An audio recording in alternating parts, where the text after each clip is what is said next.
you could go back, what's one thing that you'd have started earlier? I think the journaling, I wish I started way earlier. I Mm. wish that was something probably I started in the beginning because I think in the beginning, when we like talk about the phases, I think when you really don't know your body that well and kind of like the changes, you really don't understand what phase you're in. And now, like, I can just on any given day, kind of, even without looking at my calendar or anything like that, I kind of know where I am based on how I'm feeling, like Mm. physically and emotionally. So I think if I started journaling from the beginning, I probably would have like noticed those patterns way sooner.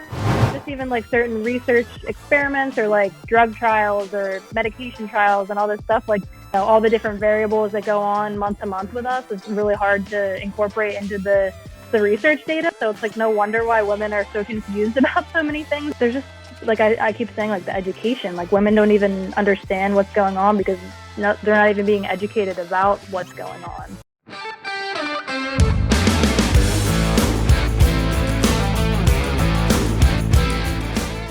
If you have been watching the podcast for a while now, you'll have seen me wear these primitive athletic tops. They are now available, and I'm really excited because I work out in them a lot. I tend to work out quite hard, but I also like to be comfortable.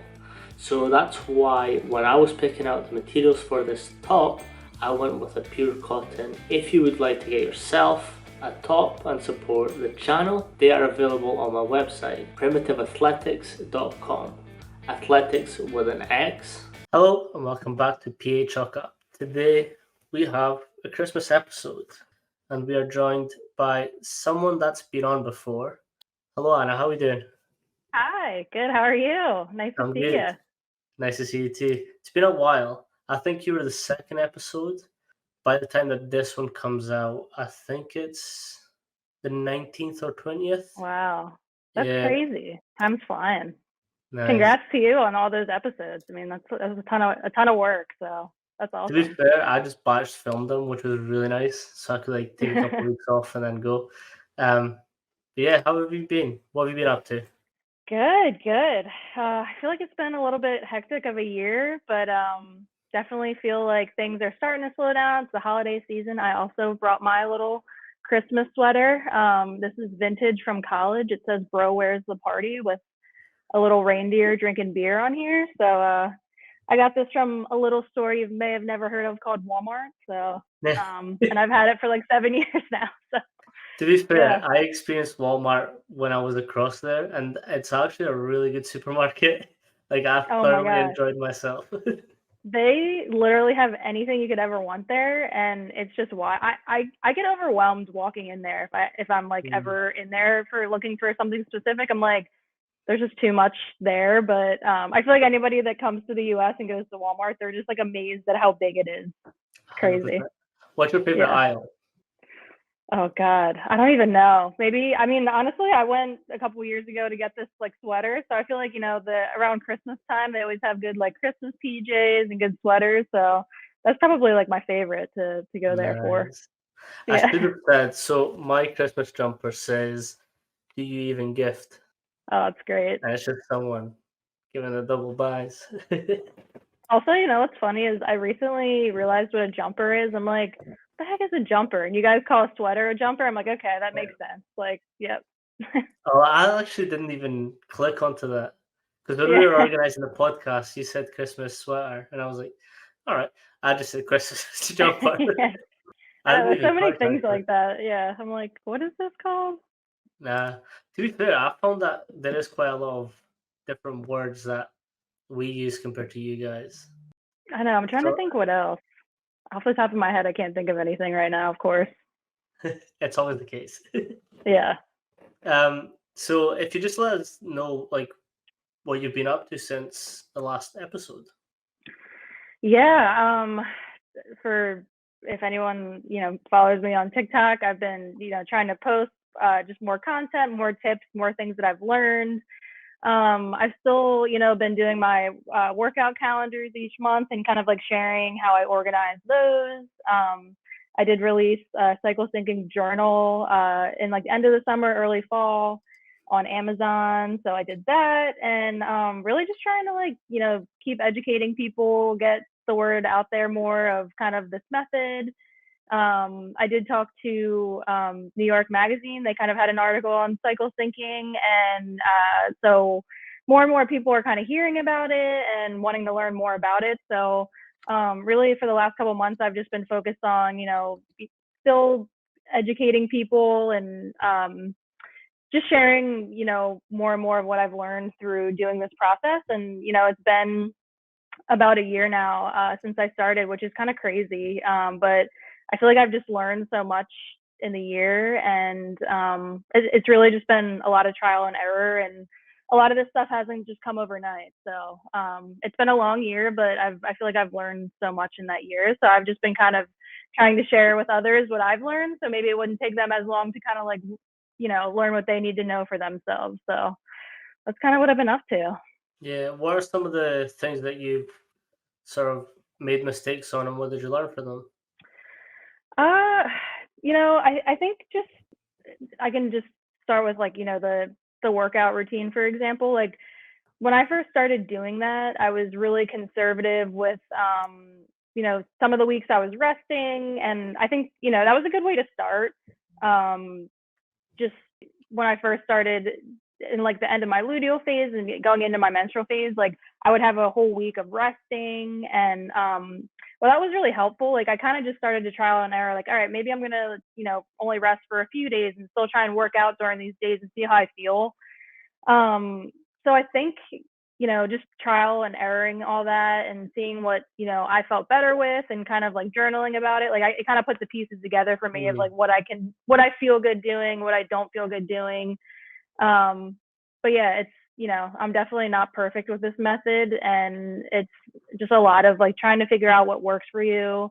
And I feel like even in the beginning of the year when I started posting about this and sharing about it online, like I feel like I have changed some things and how I do things. So it really is kind of like an evolution throughout this whole process of just like learning what works for you. Yeah, so how did the planner come about, and how have you sort of felt having that out there?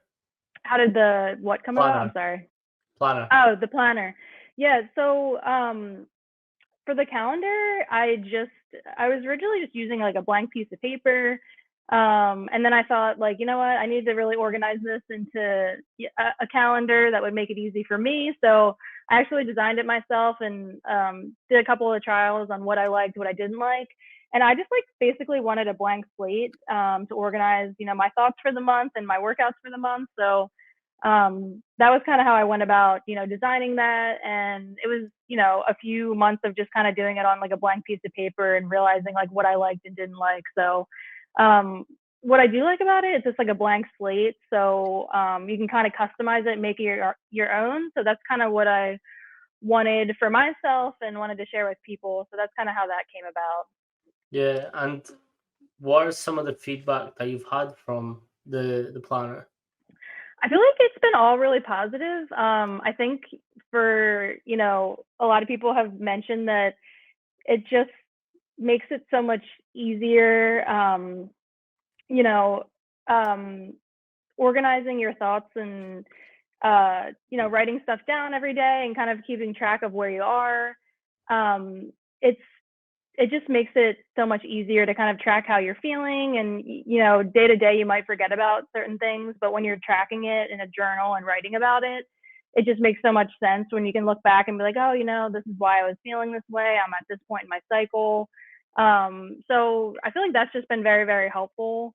And actually, one thing too that I felt was really helpful for myself as well is, I've been using this journal religiously since I developed it, but I recently had my annual doctor's appointment for my gynecology exam, and I literally walked in there with my journal, and I kind of like had some questions and had some things to talk about with my doctor, which like before I probably would have walked in there and been like, oh, I don't really know everything. I think everything's fine. Everything feels good. But just to have like the kind of like that security blanket of like, this is kind of what's been going on the past couple of months, and just to kind of remind you of things you might want to talk about with your doctor, anything like that. So I feel like that was one thing that was really helpful this year, by using that journal and being a little bit more like in tune with what's going on in my body and just how I'm feeling.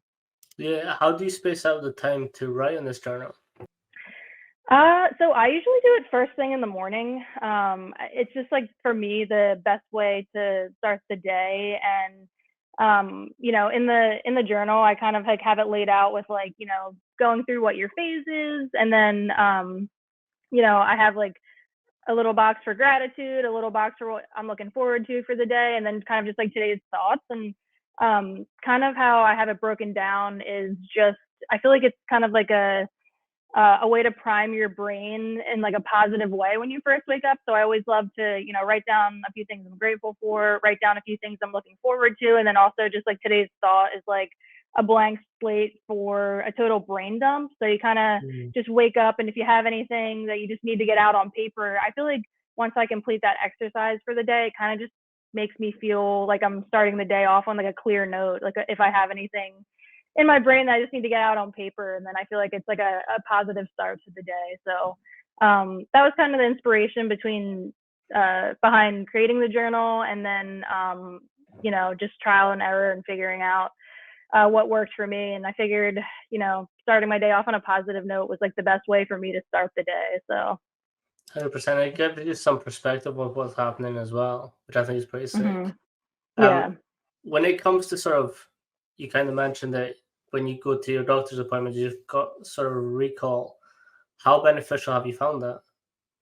Yeah, like I feel like I said, before, especially when you're going in like once a year, just for like a checkup, I feel like, you walk in there and it's just kind of like routine, like, oh yeah, everything's fine and whatever.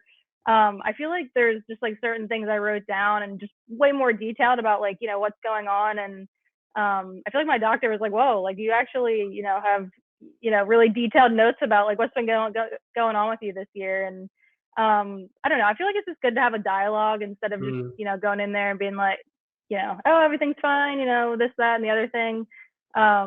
And I feel like it just, if there was issues going on, they might be able to, do further testing or anything like that, or like catch certain things, or, certain things you might think are normal that aren't, like you can chat about with your doctor. So I feel like it's just a really good positive thing to have going in. And one thing I've noticed just with health in general, I don't know if it's like this in the UK, but in the US, you really have to be like your own advocate, especially when you're going into the doctor. Just they're just seeing so many people day to day, and they don't have a lot of time to spend with you. So when you do have the few minutes with them, when you're talking to them, I feel like you really have to be like kind of on your A game of like, mm, okay, I want to talk to them about this, this, and this, because not that they're half listening, but sometimes it feels that way when they have so many patients to see in a day. So you really have to be your own advocate and make sure you're pushing for things and just, getting like the help you need with certain yeah. things.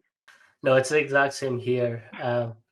You kind of have to fight a battle before you get seen by someone. And the thing is, like, Yeah. because the health care system here is free, there's a Hmm. lot of people that just try their luck at certain things, and then that makes it harder for people who are genuinely concerned about that thing to get through to see the right people as well. So it's Yeah. the constant battle between, yeah, it's good, but it takes a while, especially with COVID as well. Like they're still trying to make their way through some of those lists, which is pretty wild. Yeah, that is wild. I know. I feel like COVID kind of upended everything too. So that's definitely been a challenge for like our healthcare system as well. But yeah, it feels like just on any given, doctor's appointment you have, it feels like you're just kind of it feels like you're waiting in the waiting room for a while, and then by the time you get back there, like, all right, I have 5 minutes, what do you got? And you're like, and you like need to be kind of like on your game of what you want to talk about. So Yeah. So since you've started the journals, what have you sort of picked up on that you do better with than what you previously thought? I think the biggest thing for me, and actually for like some of my friends that have been using this, my one friend mentioned to me, she's like, it just takes like the mystery of like why I'm feeling a certain way a certain day. And I feel like that's so true. It's just, again, made me like way more in tune with like what's going on with me, like physically and emotionally. And just like tracking this, like, for example, it's kind of funny. Like earlier this morning, I was actually doing my workout and I was watching, I don't know if you watched on TV the Beckham documentary on Netflix. I I don't know if refuse. you watched that, but I was watching that this morning while I was like working out, and it was like towards the end of the documentary, it was like showing him retiring in his last game, and he's like tearing up coming off the field. And I started like tearing up. I was like, oh my God, this is so sad. I'm like, why am I crying at a Beckham documentary right now? And then I was like, oh, I'm actually like in the end of my luteal phase right now. So this like checks out why I'm feeling so emotional watching like a Netflix documentary. And it was like, it took me sitting down like after doing my workout to like doing my journal and being like, okay, I'm in this phase. This is how I'm feeling. But it's funny that now I'm just way more in tune with that side of things. Or before I would be like, why am I feeling this way? Like, this is so confusing. Like, I feel good this day and I don't feel good this day. So I feel like it feels validating, and it takes the mystery out of like certain things. Do you think there's a problem with, I'm going to say men because it's not usually you that feel this way, but men tend to blame a lot of things about the way that women reacts on their periods. Do you think it's Mm-hmm. been easier for you to identify those? I think so, yeah. And I think what it comes down to too is just like education. Like, I think in the past, like, men have probably made comments of like, oh, this and that about a woman getting her period, and it's always been kind of like a joke, the butt of jokes for like years and years. But I feel like it's also just like a lot of people just don't understand what's um like physically happening with Mhm. hormones and emotionally how women are feeling. Like, there's just a lot of people are just naive about it, and I think if they kind of like learned what was going on, they'd be more understanding and be like, okay, I kind of get it. Like, it's not fully in your control how you're feeling on every given day. So I think it all comes down to education and people just really not understanding that this is what's happening. Yeah, on the last podcast, we talked a lot about this. Was that we don't think that boys and girls should be split during those talks, and that you're Yeah. 100% right. Like, the earlier that boys can get these talks, the easier it is for us to understand what exactly is going on. Because I remember, like, the girls got taken out to a different classroom, boys stayed in one side playing, and I Yep. was like, what are they talking about? So, and then when the girls came back and were like, oh, what did you talk about? What did you talk about? And they were like, nothing. I was like, Yeah. all right. They didn't want to. They didn't want to bring it up. They didn't want to be the ones to break the news to you. No, but I do think early intervention is probably key to sort of Oh making yeah. these conversations And more. I feel like it's crazy. Like, I mean, definitely a lot of men don't know about this, but there's still a lot of women that don't know about this. Like, there's certain women that comment on the content that I make, and I've had certain women be like, I'm like in my 40s and I never knew this. Like, I'm just learning this now. Like, thanks for pointing this out. Like, and I like always respond back, and I'm like, yeah, I mean, I wish I learned this years and years ago. Like, this would be something that's so helpful if we all learned this in school, both men and women. Like, I always joke around like this is kind of like a almost like a hack for men. Like, if you understand how this stuff works, like I feel like that's just like understanding how women are. And like is I feel like if I always joke around with my boyfriend, like, take notes, like, here's my notes from like my content, like, put this on your desk so you know what's going on. Like, and I feel like he's learned a ton through all of this too. But it's just so helpful for him to understand all this stuff. So not only is it important for like a woman to know what's going on with her, but for partners to understand, just so they can be supportive and there for you in different ways.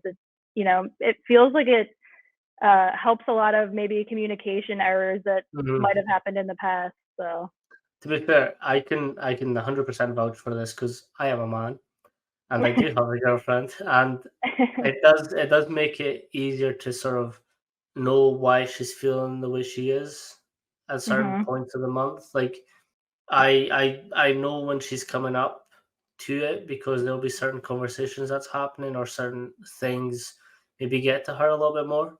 Like, we're always like, we like to sort of mock each other a little bit, not in a mean and malicious way, but just like have little fun digs at yeah, each other. But like, if I throw one and she gets hurt by it, I know that for that time being, I'll apologize because it maybe was my fault genuinely, but I also know what she might be going through, so I'll just stop. Yep. until Yep. it comes back around. Is Smart that man. something you felt as Smart well? man. Yeah. Yeah, definitely. I mean, yeah, definitely that different conversations.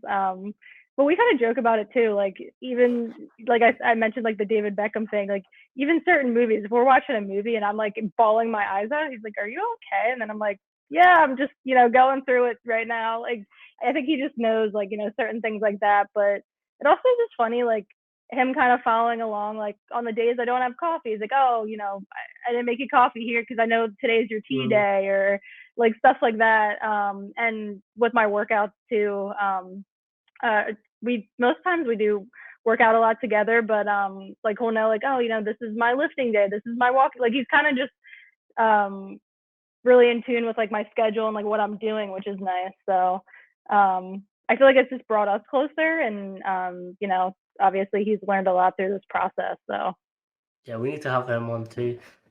I know, get their um, perspective. yeah. With your TikTok that you've mentioned, what are some of the usual comments that you get, and how do you sort of try and help? Yeah, I mean, a lot of it is, I feel like the number one comment is just, why didn't I learn about this earlier? A lot of comments saying that the way that I've broken things down is been really helpful. Um, I spend a lot of time like thinking through this content and how to deliver it in a way that would make sense to people. I like things broken down on like a very simple level.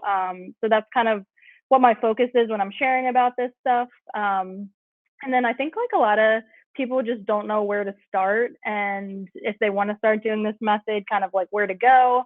Um, what worked for me was when I first started this method, I kind of tried to learn as much as I could at first, and then literally just kind of like jump in and just try it and go with it. Like I think a lot of times women are like want to get everything perfect and they don't want to Mm, start. But I think the most important thing is just starting and going from there. And like I said, my whole journey with this has evolved so much since I started. So I keep telling women like just give it a try, do trial and error, figure out what works for you. What works for me might not work for somebody else. So it really is just about people trying to incorporate this in their lives and figuring out what works for them. if you could go back, what's one thing that you'd have started earlier? I think the journaling, I wish I started way earlier. I've probably been doing this for about 4 or 5 months now. I Mm, wish that was something probably I started in the beginning, because I think in the beginning, when we like talk about the phases, I think when you really don't know your body that well and kind of like the changes, you really don't understand what phase you're in. And now like I can just on any given day kind of, even without looking at my calendar or anything like that, I kind of know where I am based on how I'm feeling like mm. physically and emotionally. So I think if I started journaling from the beginning, I probably would have like noticed those patterns way sooner. But that was just something that took a lot longer for me to Mm, figure out. yeah. Do you use any apps at all? At the moment, I'm trialing a few things, but not really. That's something I want to figure out in the new year. But mostly I've just been writing it down, which has been helpful for me. And it's kind of funny. I kind of crack up at how many views some of the videos I share of me like writing things down. And in the beginning, I was always kind of like, are people going to even like think this is helpful? But for me, because I spend so much time in front of a screen, I feel like sometimes just physically writing things out, stuff sticks more. And I don't know, it's just kind of nice to have a little break from a screen sometimes. So, Yeah, 100%. And I do think there's this theory that if you write it down, there's more chance that you'll remember it and have that recall than right. anything else. Hmm. Um, with your TikTok, you are currently doing a run up to Christmas. Can you just talk Hmm. through that and explain some of the processes behind it? Yeah, so right now I'm doing 25 days of cycle syncing on TikTok. So I have like a bunch of content slated for all 25 days leading up to Christmas. And basically, what I wanted to use this as was sort of like a TikTok wrap, almost of like everything that I've learned this year through cycle syncing. So I have all this different content kind of like slated for this month, but things like different workout ideas, kind of tips on how to incorporate food.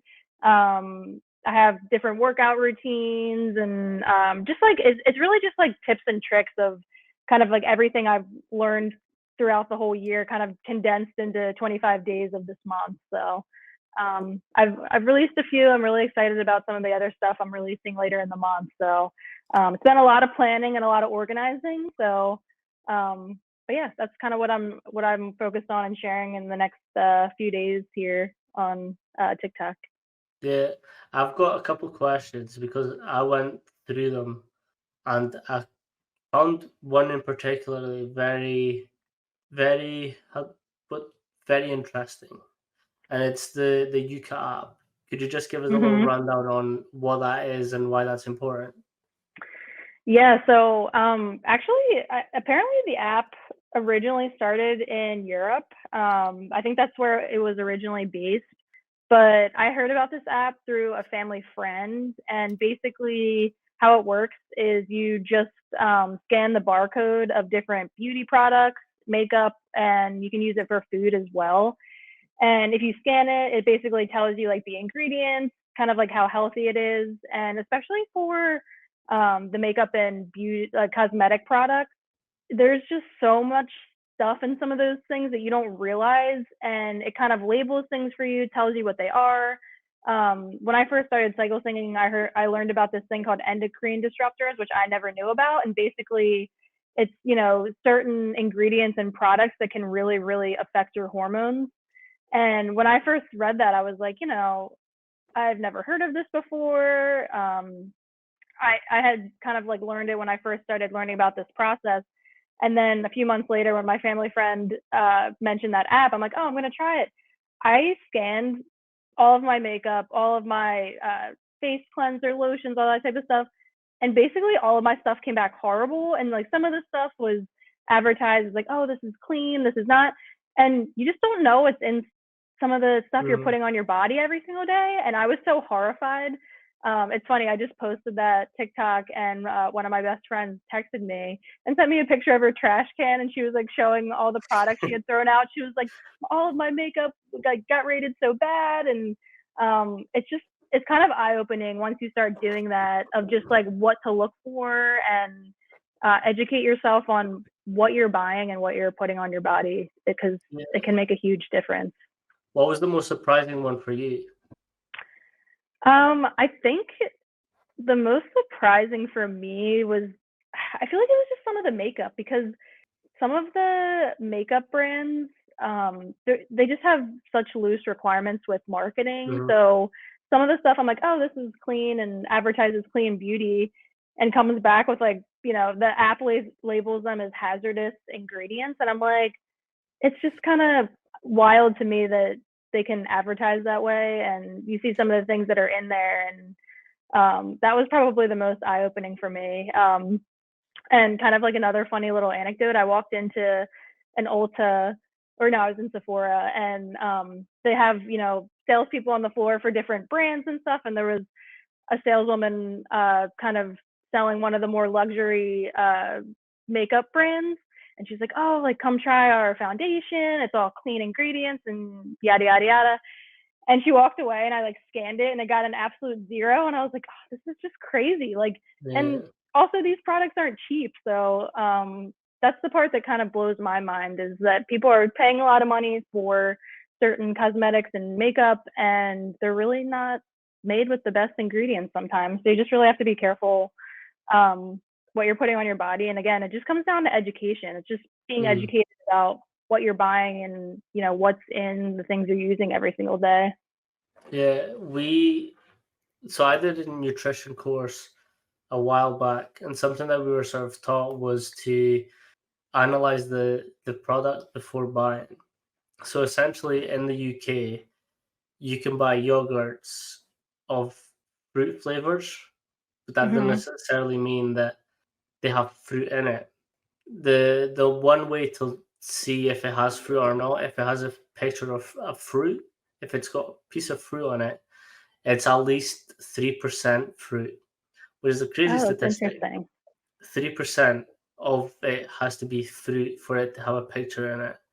If it's not, obviously it doesn't. But that could mean that to save money, that company could just put 3% in some of the products, and that's fine, sell it. But to know that you're essentially putting all this stuff in that might not actually be what you want to eat as well. Yeah. Yeah. Even with the food, like there was just some things that were surprising to me, and it was mostly, again, things that were advertised as maybe healthy, and then they had like additives in them that you would never think about, and you're like, why do I have to read line by line every single ingredient? I think the U.S. is a little bit more lenient about what they put in things, where I know like the EU is a little bit more strict with certain things. And I know people mention all the time there's certain things that are banned in the EU that are available in the US. So it's like you just really have to like educate yourself and be aware of those type of things. So Yeah. One of the most frustrating ones that I know of is Kinder eggs. You don't have them there because it's a choking hazard. oh really? Yeah, so it's like an egg and it has like the yellow egg inside and then you get a toy. But because Oh, some kids swallowed it in America, they banned it. oh really? I didn't know Yeah. that. That's so They random. are I'll show you what they are. They are amazing. Yeah, yeah. Let me Um see. when I saw this I was furious. I was like, no, because like this is legit one of my favorite chocolates. Oh, I feel like I have seen those, but that's so interesting. Yeah, So I was like, we're gonna ban a chocolate egg, but we're not gonna ban all these additives and stuff that are in like all of our other stuff. legit, legit. Which Oh, like it does kind of make you wonder like what is getting passed around like without people knowing. Sweeteners is a big one. You should look at like the type of sweeteners that there is in whatever you're eating. yeah, I feel like that's another thing. Actually, I feel like in the new year, I kind of want to focus on. I feel like sugar is just in everything. And for the most part, like I don't add sweetener or sugar to like a lot of the things that I eat. I generally my palate, I just like things like I don't like a lot of sweets. Like I'm more of like a Mm, salty kind of gal. So I don't add like sugar, like even my coffee, I take that very plain. And like most things that people would probably add sugar to, like I'll do like a substitute of like honey, like raw local honey or something like that to make it a little bit more healthier. So I'm definitely aware of kind of trying to mm, not consume as much sugar, but sometimes it's in everything, like certain, things you wouldn't even think of, like barbecue sauce, certain sauces, like condiments, stuff like that. It's just hidden in like a ton of things. So mm. um, I think that's something You're in the new right. year I kind of want to focus on and try to avoid more of those added sugar products. Yeah, my mom's actually been on a sort of health kick recently, and she's cut out like big sugars. Hmm. We have a very different opinion on what sugar is, me and my mom, but she's trying. Yeah, And she's lost 10 kilograms. it's It's crazy. wild.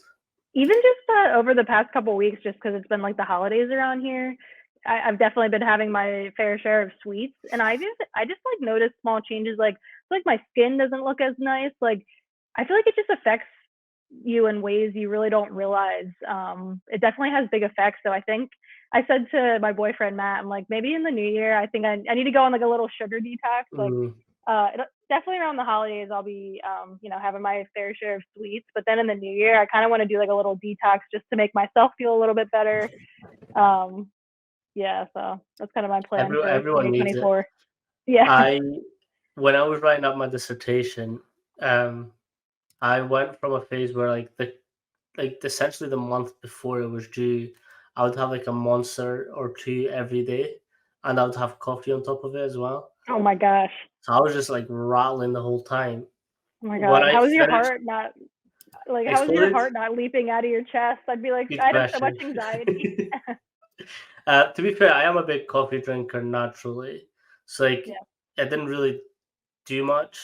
Like there was a time where I was having like coffees at 11 at night, and I was fine. I fell asleep a couple hours later. Oh my God. That's Um, crazy. but after it finished, like the day it finished, I stopped drinking it. Like I stopped drinking coffee and sort of any type of energy juice, and like I got the worst migraines of my Oh life. yeah, Like it lasted 2 days. I was like, this isn't nice because it was yeah, just like I was just coming down from all that energy. It was wild. yeah. The caffeine withdrawals are real. Which actually, so on the days that I don't drink coffee, one of the things I started doing, I don't know if you've ever heard of like noon hydration tablets. They're Hmm. basically just like these little tablets you can throw in like the electrolyte tablets. On the days that I don't drink coffee, I do notice, I have like a little bit of that caffeine withdrawal. So first thing in the morning, before I even make like tea or anything, I just plop a hydration tablet in water and I drink that first thing. I feel like that just helps so much with because a lot of the headache and all that is probably due to dehydration. So I'm really Hmm. just towards the end of my luteal phase, right before I get my period, I'm really focused on just hydrating myself and it's amazing what cutting out coffee does. Just the withdrawals. But I have found that the electrolyte tablets have really helped with that. So There's this brand that I like. It's called Drip Drop. Um, okay, and they're really good electrolytes. I get a lot of migraines, and they help a lot as well. Like okay. if you feel one coming on, like overhydrating, it's probably a good thing because like your brain's just in a type of shutdown mode. So hydrating is a big thing for me as well. Isn't it amazing how much just drinking water can affect your health? Like it's such a simple thing, and you just never think about it.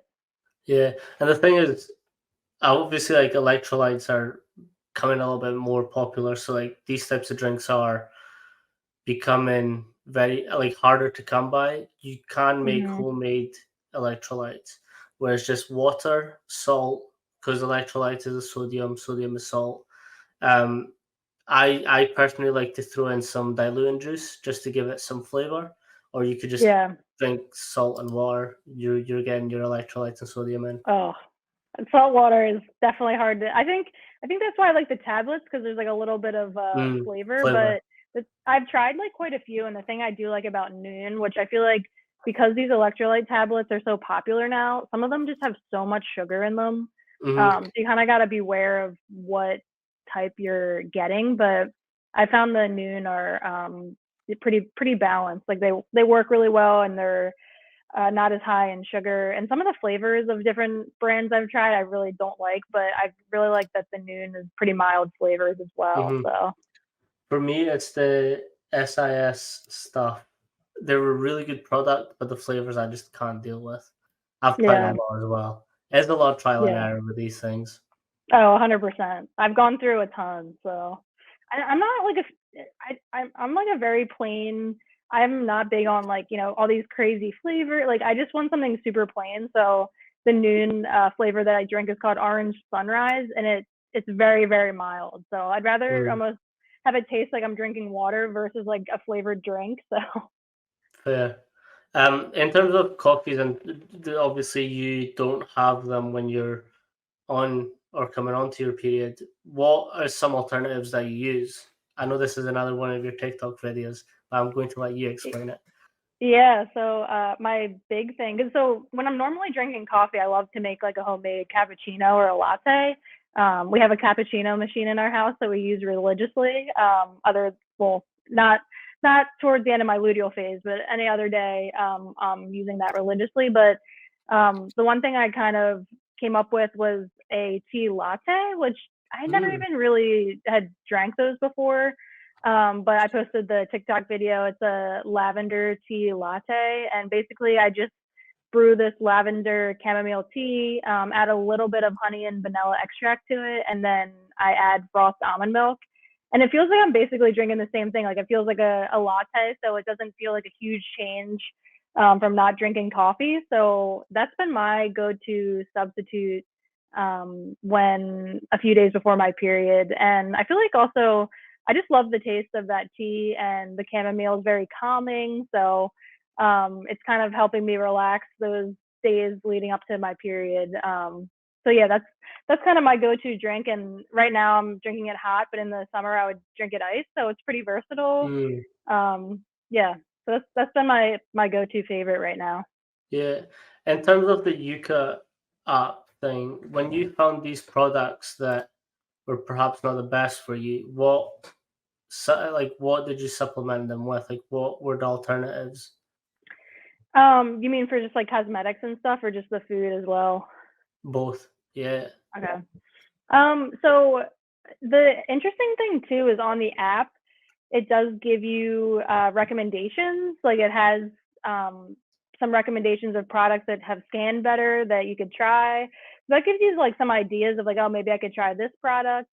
For me, I kind of just it was this whole year has been trial and error for me. So I've spent a lot of time just like researching different products and trying certain things, and um, that was probably the thing that worked for me the most. Was really just it was a lot of trial and error. So I'd buy a product, see if I liked it, and then if I did, I'd share about it. But right now, I haven't shared too much on TikTok, like the specific products that I like, because again, like if I'm gonna share a product online that I'm like, this is like my favorite, it is something that I've tried for at least 6 months Mm. to a year, because like I don't want to just be like, pushing something I really don't believe in. So if I share anything online, it's something that I've like extensively trialed, that I really, really like, and that I've truly spent money, like my own money on, like not that I'm just getting sent something just to put it in an ad.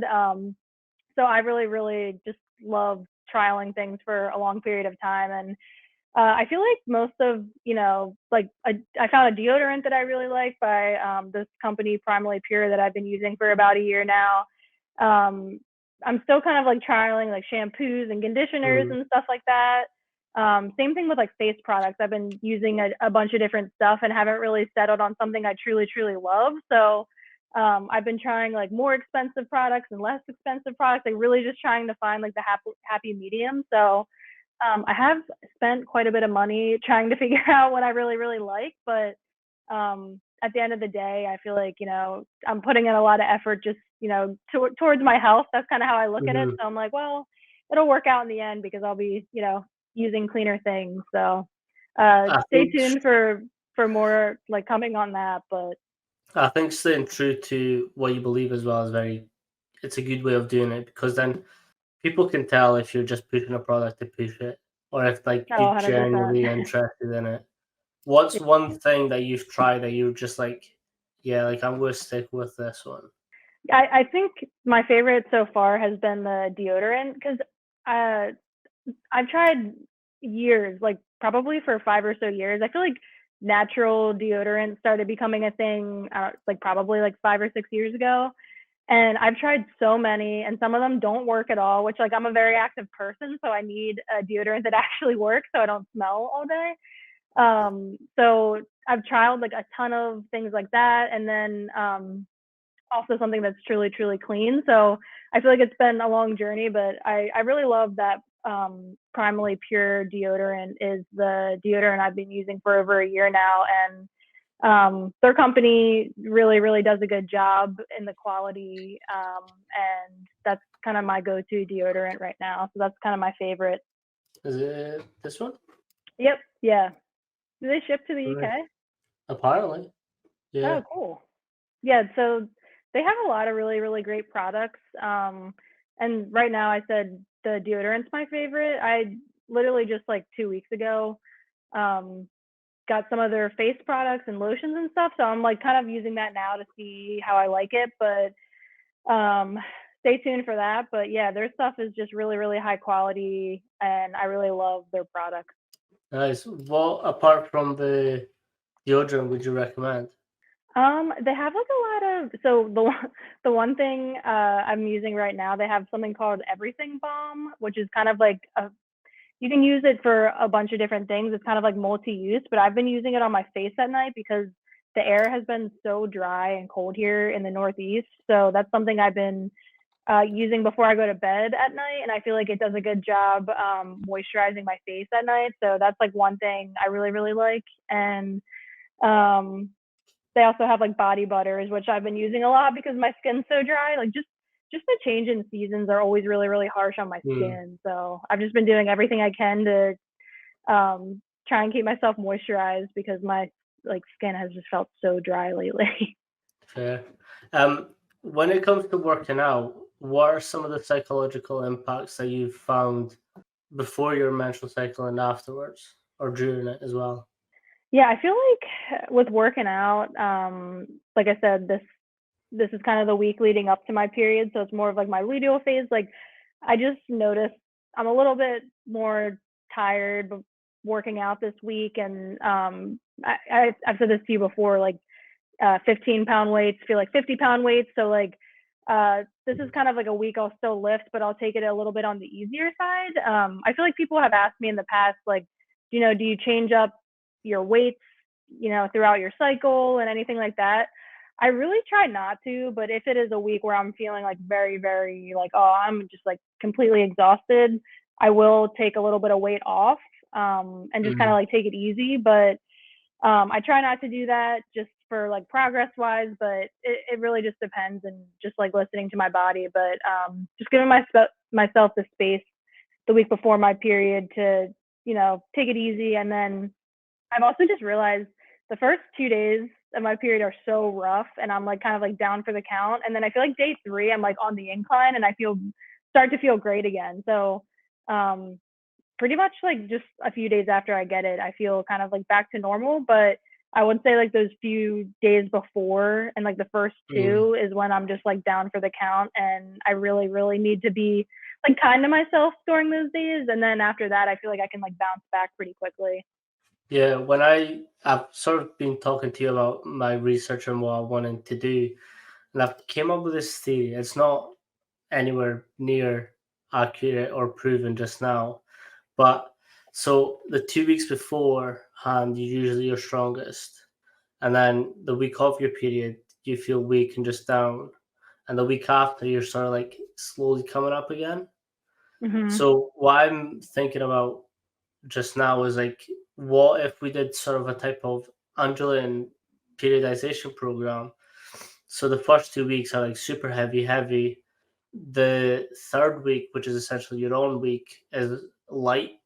Hmm. Your last week is like medium. So it's building up to that very heavy, heavy, light, medium, and then it just sort of undulates that way. So then essentially, what I'm thinking, anyways, that makes sense to me, is that you climb, drop, climb, climb, drop, climb, climb, drop. That's making sense to me. I obviously need to Yep. put this into practice first. No, yeah. I mean, that's I feel like that's a good way of explaining it, because you're still getting that progress, but you're not burning yourself out. And that's kind of one of the things I've realized with, doing this method is I feel like after doing this for a year, I feel like my physical progress is just more consistent. Like Mm, years ago when I would work out, I feel like my weight would, or like my progress would yo-yo a few pounds here and there, and it was because I would be on like a very strict training regime. I would go all out, like 150%, like 24/7, and I'd be in really, really good physical shape. And then I would just get so sick of my workout. I would be so bored with it. I was just like so totally burnt out, and then I feel like I would take a few weeks off and then completely lose whatever progress I mm, had. So instead of like going all out and completely dropping off, like you said, it's kind of like that gradual like climb towards your progress. That's totally how I feel with doing this right now. So I feel like it's just way more sustainable, and I feel mhm. throughout the year physical progress is way more even climb than I've been in the past. Yeah, I do think like there's some way that it kind of makes sense to me, but obviously you might be able to shed a little bit more light onto this. But with the theory that I've got, if you are going light on obviously when you're on your period, do you think you'll have more energy availability for the coming week? I think so, because for me personally, like I don't feel as burnt out. Like where if you're really exhausted one day and you're just like pushing yourself, like you're only gonna like empty your tank even more. Where if like you're just taking it a little bit easier on yourself, I I personally feel like it's easier to bounce back stronger a few days later, just from like my personal experience. Yeah. No, like it is making sense, and I'm really excited to start this. And that's why Yeah, like the psychology side is I can be your guinea pig for this. Fair. I would like that a lot. Because like the thing is as well, like we've previously spoke, and I feel like a very big imposter in this industry because obviously I'm not a woman. I don't have to go through it. So when I'm speaking to women about it, I'm just like, do you actually take anything that I say serious? Because I'm not one. But honestly, like you might know more than like some women know. So it's like it really is crazy. Like I truly don't think a lot of people know about this yet, and I feel like it's still kind of being talked about. So I feel like it's very, very in the early stages Mm, of, um, you know, the other thing that's kind of interesting is a lot of people, like I get some comments online, and even in that New York Mag article that kind of went out about cycle syncing, a lot of people are questioning, like, is this legit? Is this backed up by science? And there has not been a lot of science data collected on this yet. So I kind of crack up when people say that, and that's like one comment I get all the time, like this isn't proven by science. I'm like, I've been doing this for over a year now, and I feel so much better doing this. And this isn't like an invasive procedure. This isn't like a medication. This is really just small life, like small changes that you can make in your lifestyle that can add up to a very huge impact on how you feel mentally and physically. So like when I first started hearing about this method, I was like, oh, cool. Like I don't have to take a pill. I don't have to go in for surgery. Like this is something that I have control over. That doesn't cost anything. Like mhm. it really just is like effort. So when I do get those comments, I kind of crack up. I'm like, well, why don't you try it yourself and see how you feel? Like it doesn't hurt to try it. But I do think this is just like the tip of the iceberg with like just certain research that should be completed. And there's a lot of women's health topics that just have not been researched in the past. So I Mhm. think we're like very, very behind in things like that people don't realize. You're absolutely right. When I was doing my interviews, um, I had to develop a question which essentially asked the female athletes, like, are you aware of anywhere that you can get information based on your menstrual cycle or period? And they're like, no. I mean, there's some on TikTok, Instagram, whatever, but I think it's very general. Like that was their answer, and Right. I was just like, why isn't this more talked about? Because it's something that happens every month. Right. And like truth be told too, none of any like this whole subject or any of these things, like learning about your cycle, like I just talked about seeing my doctor for like my annual exam. I've never talked about this in a doctor's appointment. Like I don't know if like med students or they learn about like this type of thing in school or like educating patients around this stuff. Like I think it's that new that it's really not being talked about in those ways. And like I said to you, I had heard about this online, and then I started doing my own research, and like this has all been for me self-taught. Like I didn't learn this from a Mhm. doctor. I didn't learn this in school. Like it's just so early on, and I feel like there's so much work that needs to be done. So I'm definitely excited to see where some of this stuff goes, but I think it's just very early on, and I just crack up when people question like, "There's no science." I'm like, because they haven't spent any time like focusing on this. Like there will be in the future. So Um, I don't know how much I can say this, but when I approached someone about the sort of research that I wanted to do, a lot of the comments that I get is because women are so unpredictable in terms of their cycles, it's kind mm-hmm. of a hard area to do it. That's why there's not a lot of research onto it.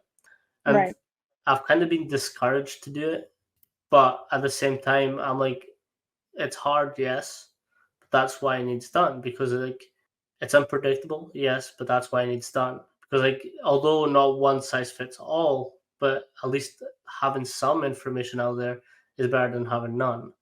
And right, academia, you'll know yourself, is very controlled. Very, it has to be everything exact, or it doesn't work for the research part. And it's I'm just like, but then what else are we? What else are we missing? right.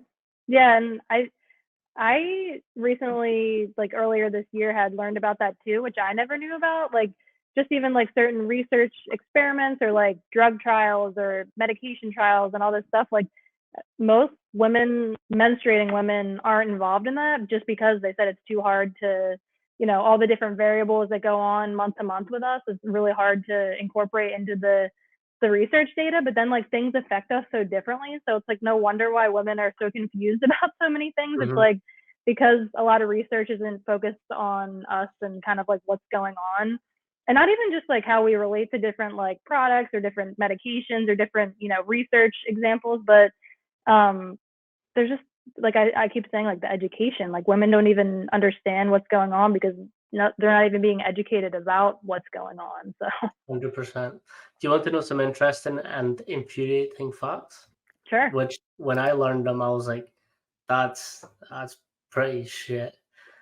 So women, when they go to the GP or doctor or anything and get prescribed medication, it's exactly half of what a man gets because you Oh in really? research are seen as little men.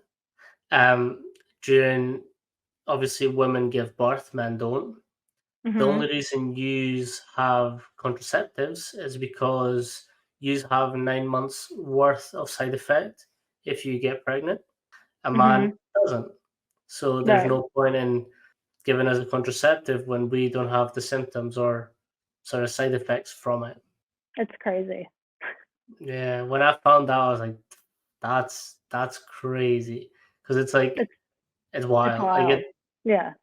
There's just so many things, and even with birth control that's, insane to me is that's just like another thing that I feel like a lot of people just aren't educated on. Like they're just put on it by their doctor, and their doctor doesn't go through like, what it is, what side effects you can have from it. I was on it for like 4 or 5 years and I felt awful on it. And I thought it was just like myself personally feeling awful. And I didn't even think about a medication affecting me the way that that did. And if I had known, what to look for, maybe like this isn't supposed to feel this way, years Mhm. before, I probably could have saved myself a lot of tears and a lot of feeling like total crap on that. That's just like that's like a whole other topic that I feel like we could go down a rabbit hole and talk about. But uh, yeah, it's just No, that's a whole other thing. it's pretty infuriating because like obviously I'm a man, so like the treatment is fine for me, but like Right. the thing is like I got into this sort of area because of my lecturer. And when she was talking about all this stuff, I was like, nah, that's not true. That's a lie. Like obviously women get researched on. Like these are half of the population. That's what are you talking about? But then it wasn't until she challenged me that I was like, well, actually no, she's got a point. And I Yeah. was just like it was like a light bulb switch and I was like, that should not be happening.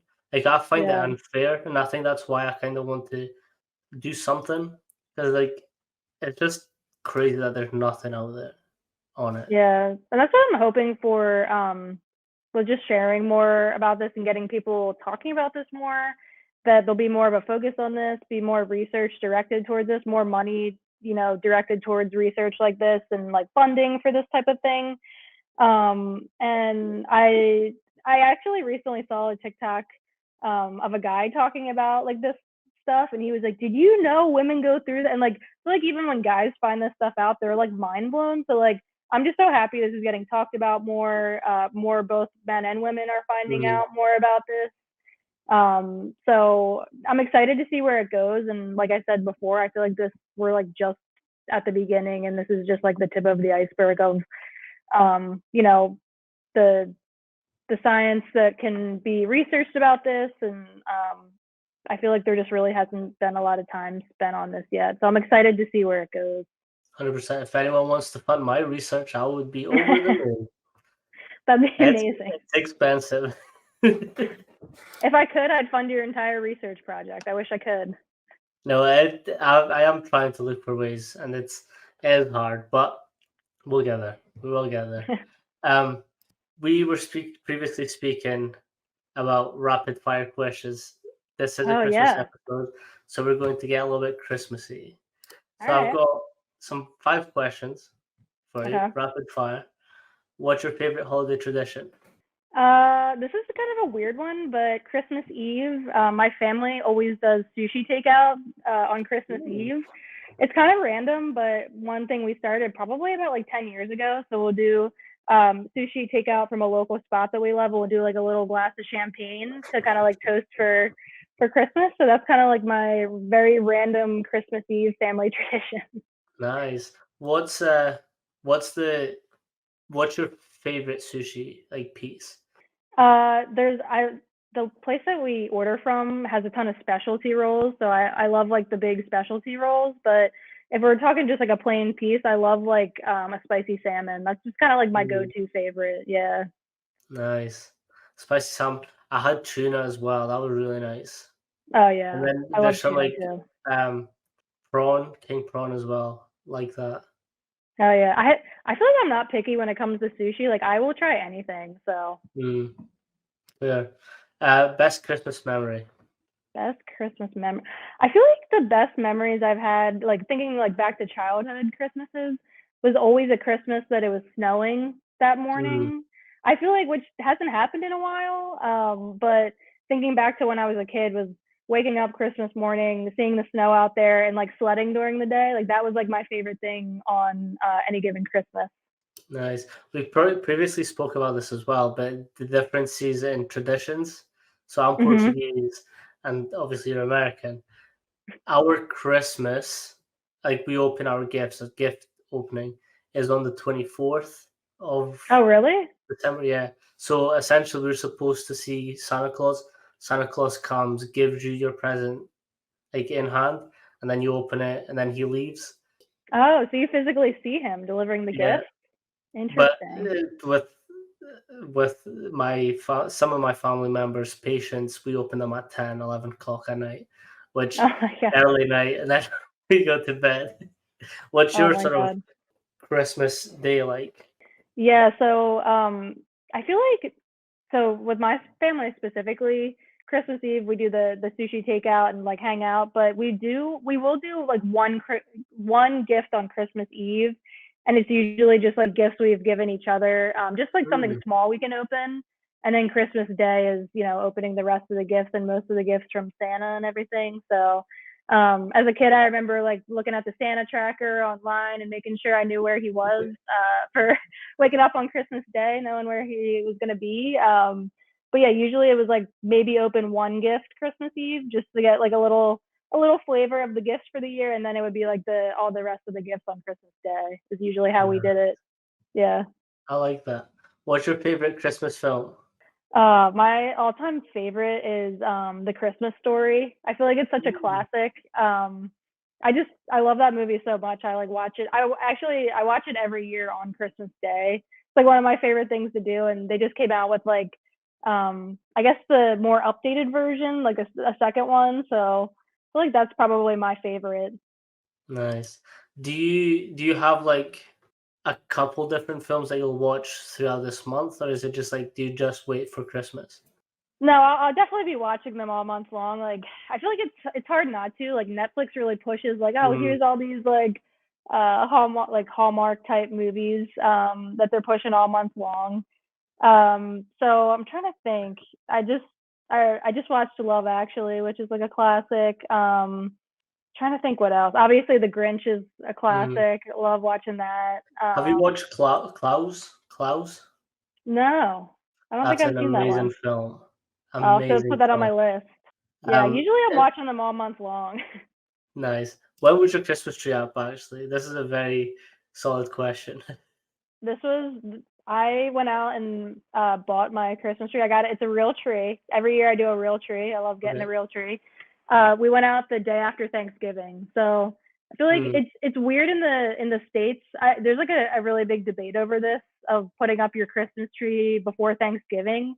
Thanksgiving feels like such a fall holiday, and then I feel like Christmas is totally different. So to me, I start getting things organized, and then the second that it's the day after Thanksgiving, I'm having my trees up, my lights are on, the ornaments are on, and then like all the rest of my Christmas decorations are up. But yeah, it's usually like day after Thanksgiving, my whole house is like totally transformed into to Christmas. So fair, fair. This is a controversial one across here. I don't know what it's like in America. Harry Potter, the first one, Christmas film or not Christmas film? Harry Potter. Hmm. Mm, I love Harry Potter, but I don't know if I would think that it's a Christmas film. Okay, so I think it's a Christmas film because in Portugal it gets played on Christmas Day. That's Okay, the first one. But technically speaking, to be a Christmas film, it has to have Christmas in it. right. The first Harry Potter has Christmas in it. So I guess technically that it's a Christmas film. I guess that checks out. But a lot of I people feel like argue with me on it. I feel like I could go either way because mostly when I think of Harry Potter, I feel like I always think of like fall, Halloween time. Like Mm. that's kind of what makes me think of Harry Potter. But if they have Christmas in it, I'll give it to you. I feel like I could go either way with that. I debate so many people on this. It's one hill I will die on. I think that's like in the U.S. people say, is it like the movie Die Hard, which I haven't seen. People argue that that's a Yeah, Christmas movie. I don't think it is. Yeah, I also don't think it is. To be fair, yeah, I've watched it, but not recently, so I kind of forgot what actually happens in it. yeah, yeah. I So don't think it is. you spoke about the tradition that you have on Christmas Eve. I'm kind of wondering about both. But what's your favorite Christmas dinner sides? Oh gosh. Sides, I'm even trying to think of like last year what we did for dinner. My mom's an amazing cook, and I think we did like a fillet, and then Ooh. she did like mashed potatoes on the side, and probably like a few veggies. Maybe we did like roasted Brussels sprouts, something like that. I'm trying to think, but I feel like mashed potatoes are always just like my favorite. Any kind of potato, I'm in. That's like my Mm, favorite side dish. So I feel like that would be my favorite. fair. We actually got some homemade potatoes gifted to us Ooh, recently, and I'm excited to get into them. that sounds amazing. Sounds right up Yeah, my alley. yeah, I love like homegrown produce. I think Hmm. like when I eventually get a house that's not flat, that's something I'm just gonna make a massive garden. Oh, that's my goal in life is to have a huge garden. Yeah. Yeah, I don't have a yard yet, but next place when we eventually end up somewhere more permanent, I want to have like a huge garden and grow a bunch of stuff because I love fresh herbs. Mm, In the summer, I love like fresh tomatoes and stuff like that. So yeah, it's definitely my life's goal is to have a garden. fair. Some chickens as well. Love chickens. Yeah, Free eggs. I've never personally owned chickens, but I feel like from like people I've talked to that have them, absolutely love it. Like I feel like I would love to have some chickens. I mean, ultimately, I would love to just buy a huge farm over here and Mm, basically live on a farm and just have some animals and have chickens and a huge garden. That kind of sounds like the dream. yeah, that's the same as me. My grandparents had chickens, so I grew up sort of in that type of environment, and I loved chasing after them. So that Oh was my fun. god, that's hilarious. No, perfect. Thank you so much for coming on again. Yeah, If thanks you for just let having me. people know what you're up to and where to find you. Yeah, so they can follow along. I'll be posting on TikTok every day for the next 25 days for my 25 days of cycle syncing. So they can follow along on there. And yeah, I'm on TikTok at Anna Trim. So you can find me there. If you have any questions, feel free to DM me. I usually try and respond. So yeah, that's where they can find me. Perfect. Thank you so much for coming on.